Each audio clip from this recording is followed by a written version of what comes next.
Let's see.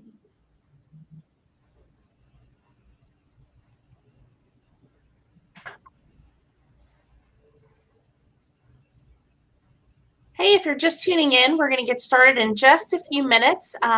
We are giving it a few shares, and certainly drop some comments below and let us know you're here.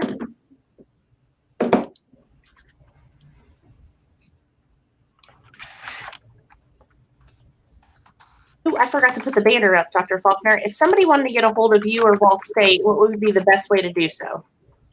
I don't know. I don't know the main number. Okay, I'll get it. Hang on. It's 697 something, 697-4452, I think. But I think you're right. Yeah.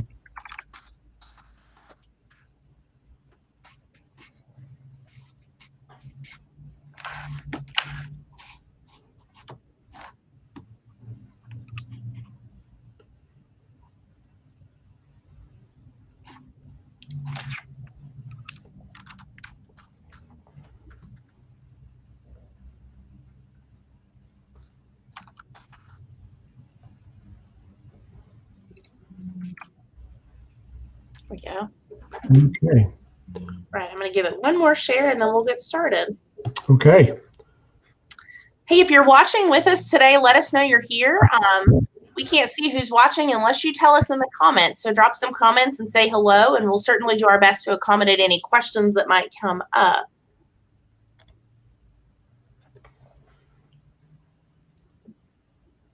Let's see.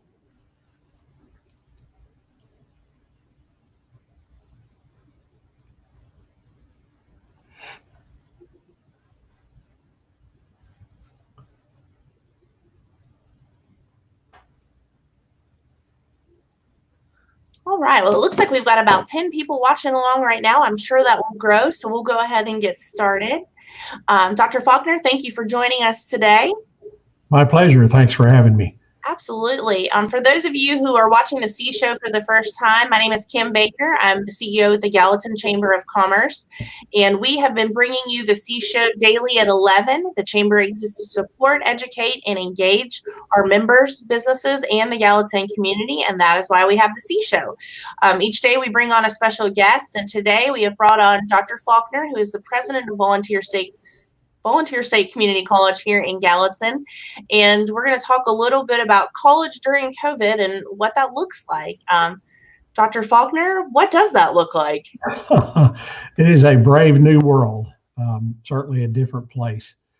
We, along with other folks, as the beginning of March dawned and we began to see the COVID-19 appear in the United States, we began to look at that. We pulled out our pandemic preparedness plan, which is something that we had and that we have kept updated, I guess, since the swine flu, and looked at what our response would be.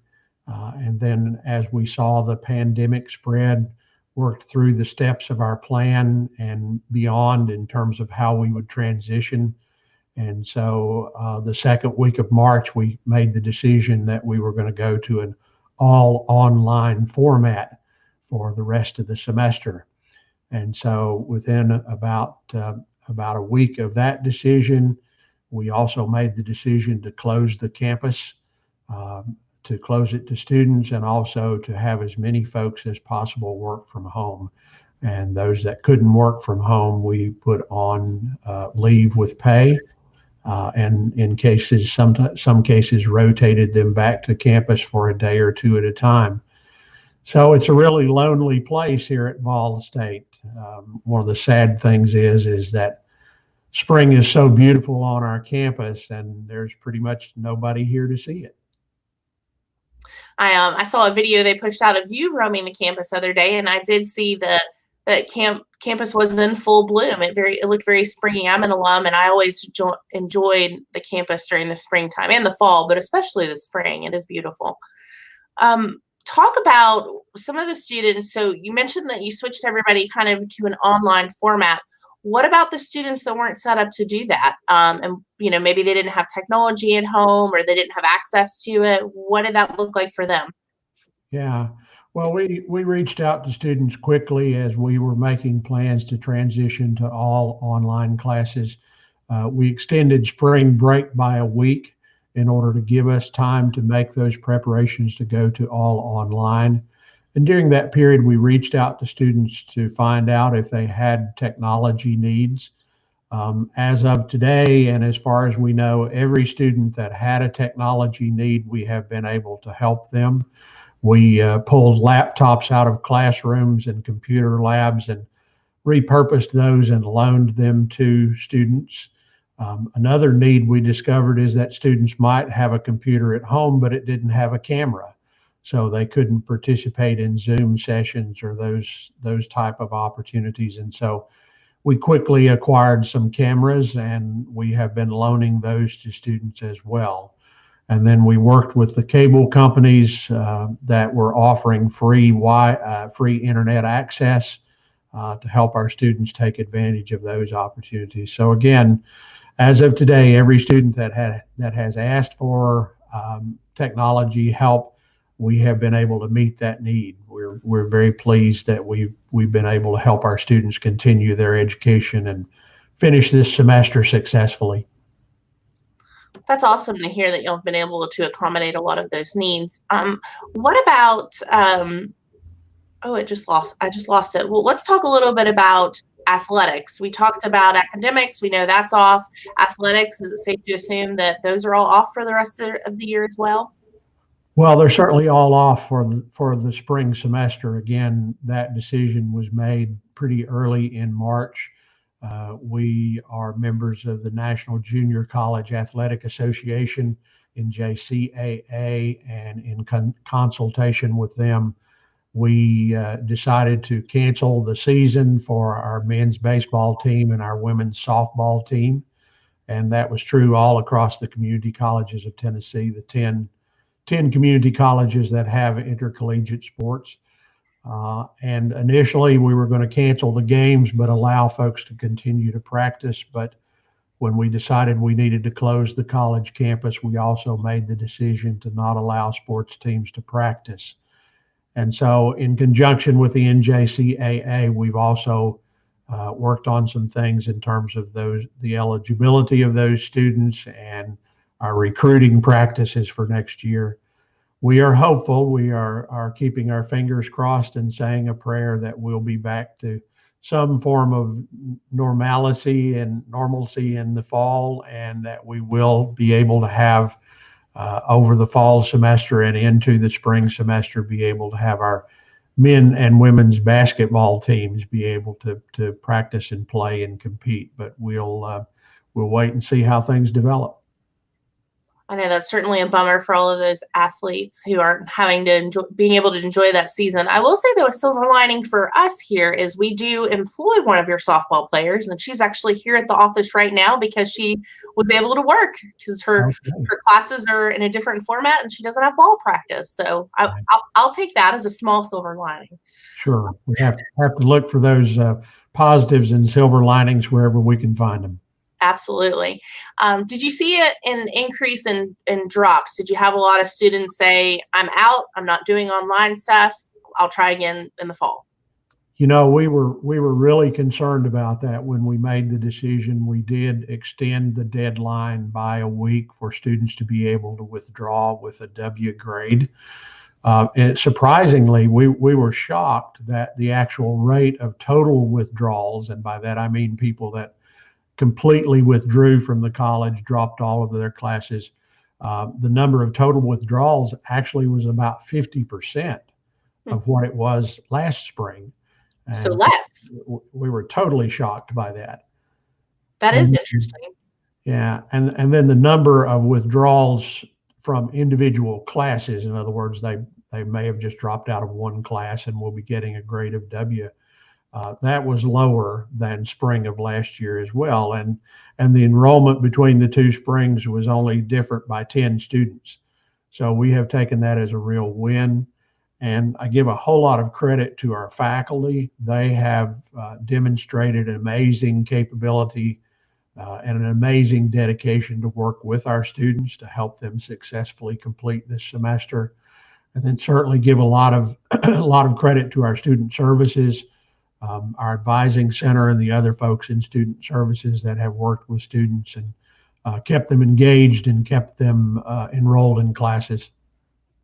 So talking about that, so we've taken teachers and professors who were not they were not teaching online classes. They were teaching instructional in-person classes. And now they've also shifted to, like, I guess, change up their curriculum a little and how they teach. Yes, yes, yeah. We had a fairly large number of instructors that were teaching fully online classes, others that were using some online presence to supplement their on-ground classes. But we did have some folks that were not using online opportunities. And so that was one of the reasons that we extended the spring break by a week, was to give our faculty an opportunity to gain the skills and do the preparation that they needed to do to move to this new environment.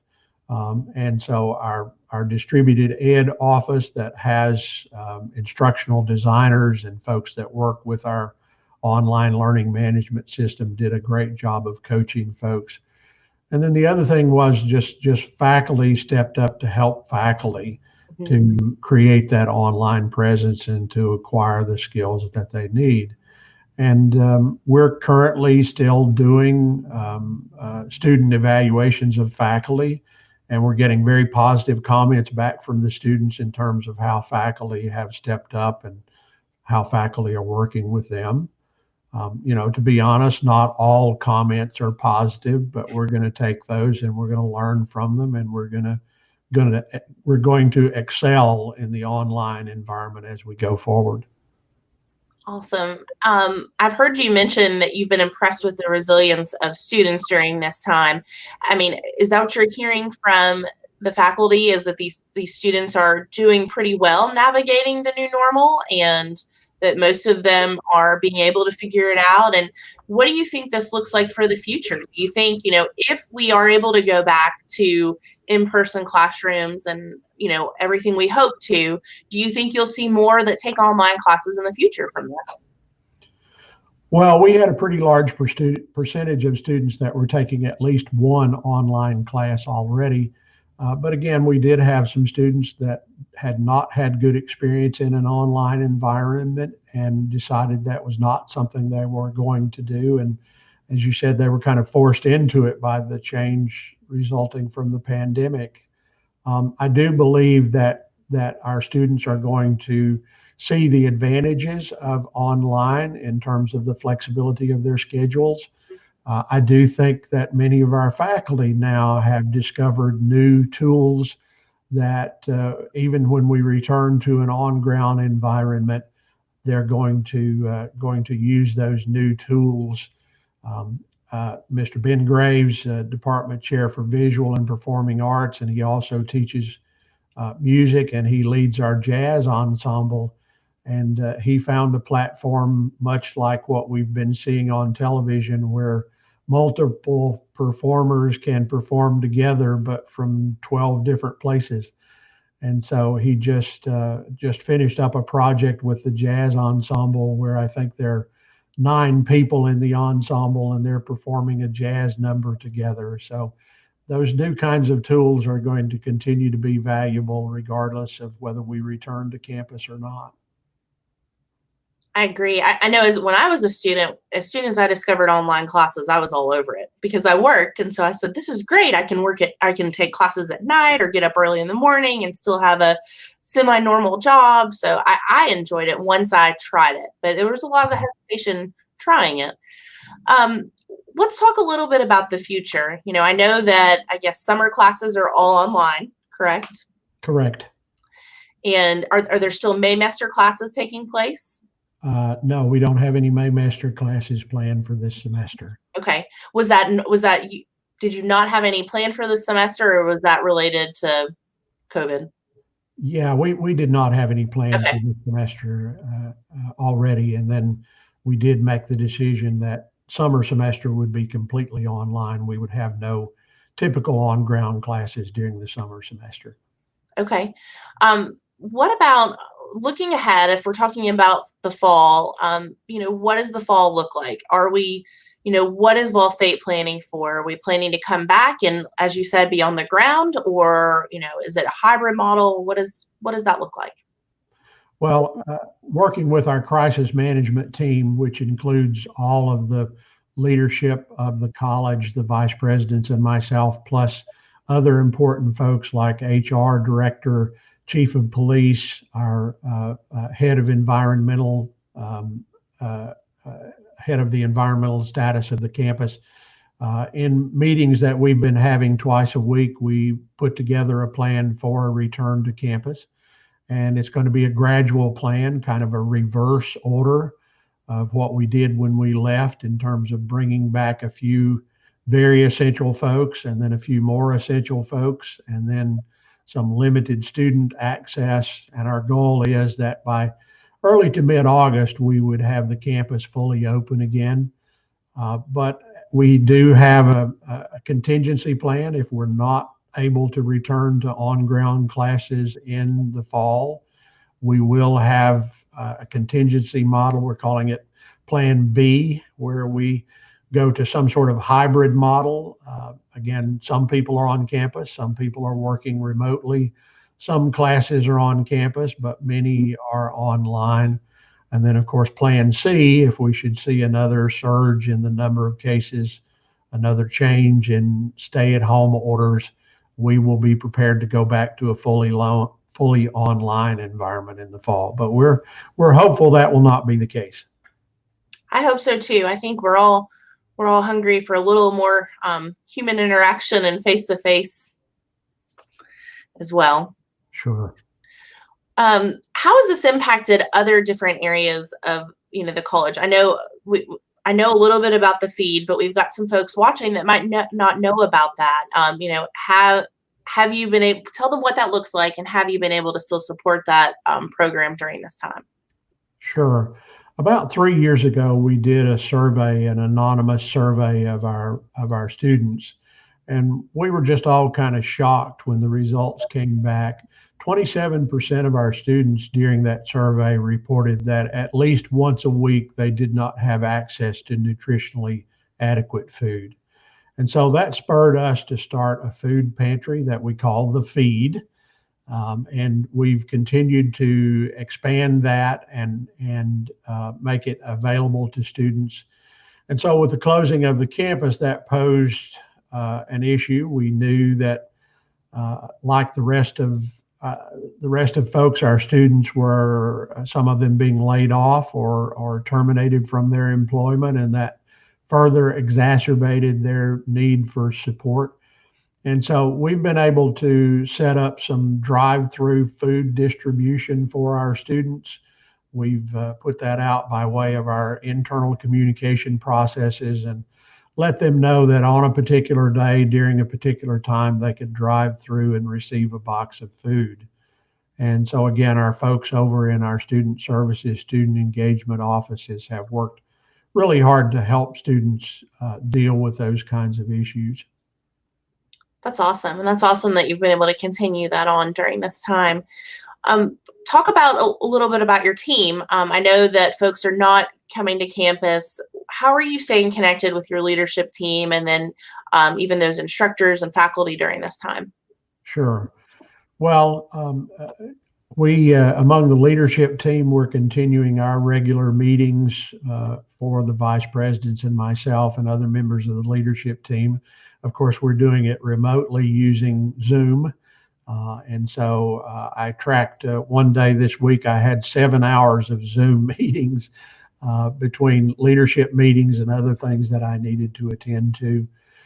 And so our departments and divisions in academic affairs are continuing to have virtual meetings by way of Zoom or one of the other meeting softwares that are out there. Again, we're working with faculty. Email has become invaluable. Microsoft Teams, some of our offices have adopted Microsoft Teams and are using those heavily to share documents and emails and communications. And so again, our student engagement team, our student services team. They're having student government association meetings by one of those virtual opportunities. Student clubs are meeting by virtual opportunities. Just a couple of weeks ago, we annually have an opportunity where students can pose questions to the leadership team about what's going on at the college and the future of the college. And so we did that with students by way of a virtual opportunity as well. So we continue to try to stay in touch as much as is possible using all the technology that we can. It's good. I think there's no wrong way to do it right now. We've been here at the chamber. We were set up for Google for Business, and so everything we have is on the Google platform, which was great because we didn't have to learn it when we needed it. We already had all of it like that. So there are some advantages. Well, we had Zoom for a while here at the college, but just to give you some picture of how things changed once we made the decision to close the campus for the whole fall semester. I mean, that was from August through December. We used a little over 100,000 minutes of Zoom. In 3 weeks, we went to over 1 million minutes of Zoom. That's a lot. So about a 900% increase. And the number of participants, again, comparing all of fall semester to 1 month, in the month of March, we had like an 1,100% increase in the number of participants. So we're really taking advantage of that technology. And again, because we had a pretty robust online class offering before, we were pretty skilled, at least some were pretty skilled at using the online learning management system where we can post videos and we can post readings and we can actually administer tests.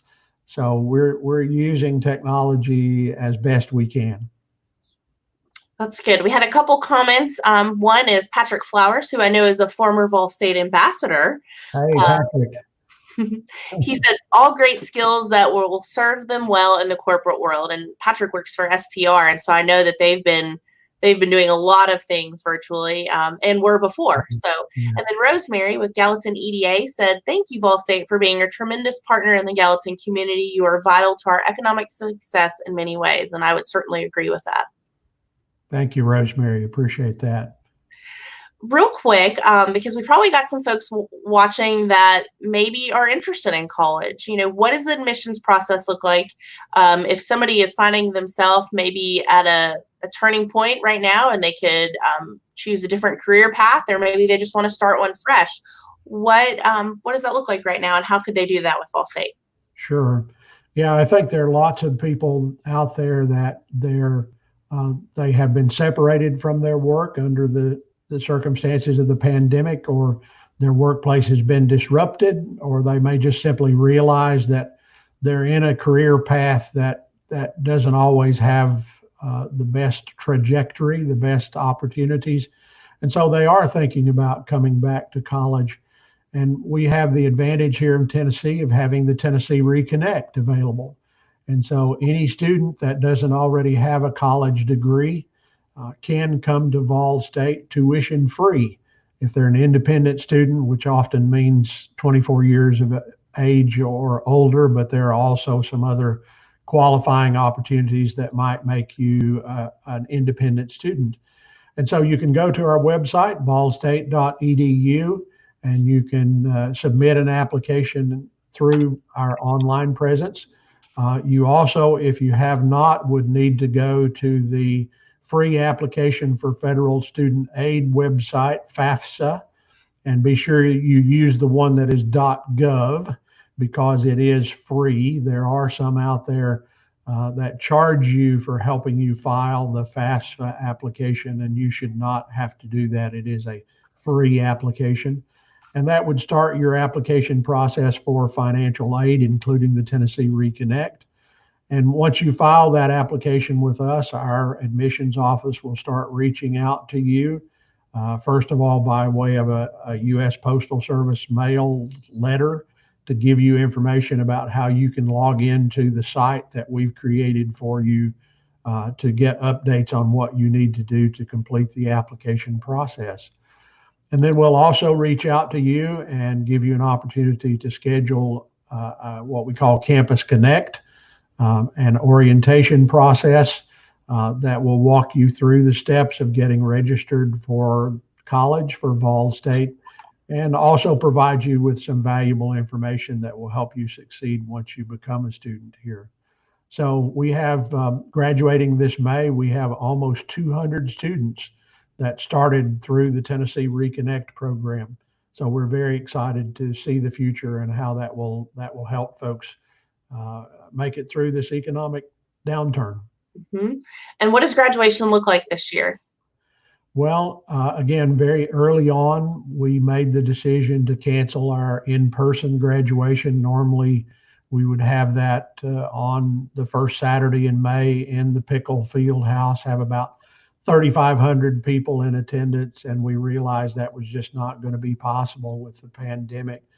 That was a really difficult decision, and it was a difficult decision for me because it's my favorite part of being president is getting to preside at graduation. But we decided to go to a virtual graduation. And so our team in the records office and our media services team were working to put that together. It will actually air at 10 a.m. on May 16th, which would have been the start time for our regular graduation. And it will include a lot of the elements of the traditional graduation, the singing of the national anthem, the singing of the alma mater, the recognition of the outstanding graduate. But during the time that students would have walked across the stage, there will be a series of slides that will give their name, their degree, and any honors that they might have earned. And students will have an opportunity to upload a photo of themselves that will be part of that slide. They'll also have the opportunity to upload a 12-second video if they want to express thanks to anybody in particular in their family or at the college, or just to say Yahoo. They can upload a 12-second video. So in that way, it's going to be actually a little more personal ceremony than if we did it in person. And if there are those students that just really want that in-person experience, we're going to allow all of the May graduates to participate in the December ceremony if they wish. I think that's a great idea. And I can see why people would want to wait until December too to walk. There's something special about walking across and receiving that diploma in your hand after all that hard work. Yeah. Kind of a more fun question that I've been asking, and just to let everybody know that everyone's navigating this new normal. What does your new day look like? I know you're at the office or on campus today. What are you doing to keep your routine? And then what else are you doing maybe that you didn't normally have time for or didn't find a chance to do pre-pandemic? Yeah. Well, I do start my mornings often at home doing some sort of a Zoom meeting. Our Rotary Club has still been meeting weekly using an online platform. And so often my mornings start at home at the breakfast table with some sort of a meeting by way of technology. But I have been coming into the office. I'm often the only person in the building and definitely the only person in my office suite area. But most of my paper files and my electronic files are on my desktop computer.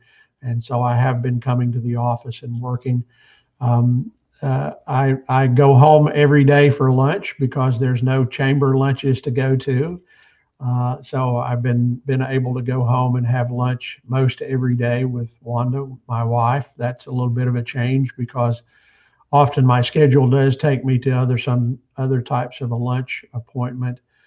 And we've been making a purposeful effort to increase our outdoor activity to take advantage of things like the Town Creek Greenway and the Hendersonville Greenway, the Station Camp Greenway, Moss Wright Park. We've been trying to at least a couple of days a week get out and walk and enjoy the environment.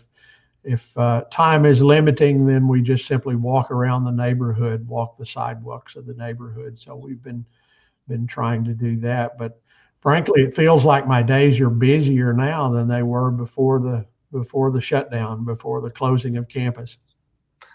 Mine feel like that too. I think that's probably just kind of because of all we're doing and all we're trying to keep together during this time. But I like the tip on outdoors and the shout out for our greenways. We do have miles of beautiful greenways here in Gallatin, and they're a great place to social distance and enjoy the great outdoors. Absolutely. Is there anything else you'd like to add or just, share with anyone before we wrap up? Well, just again, if you have any desire to return to college, please reach out to us. We have our phone number, and of course, it's valstate.edu, and we'll be happy to share that information with you. We're looking forward to being back on campus in the fall, but if that's not possible, we have contingency plans in place. We're moving forward with all of our program offerings, and actually adding a degree program in medical assisting for this fall. So there are over almost 100 different programs of study that folks can take advantage of. Sounds like a good time to do some of those things. So, Dr. Faulkner, we appreciate you, and we so appreciate Vol State's partnership with the Gallatin Chamber and just your role in the Gallatin community. It's so, I tell people all the time that we have several wonderful colleges here, but we're so thankful to have a great college like Vol State in Gallatin. Thank you. And we appreciate you and the folks at the Chamber and all the work you're doing as well. Well, thank you. We hope that everyone watching will join us again tomorrow. We'll have another C Show at 11 a.m. Tomorrow we'll be joined by Susan Peach, who is the CEO of Sumner Regional Medical Center, and she's going to be talking about how they're taking care of everyone else during COVID. So we hope to see you again. And again, Dr. Faulkner, thank you and have a great day. Thank you. You too. Bye-bye. Bye.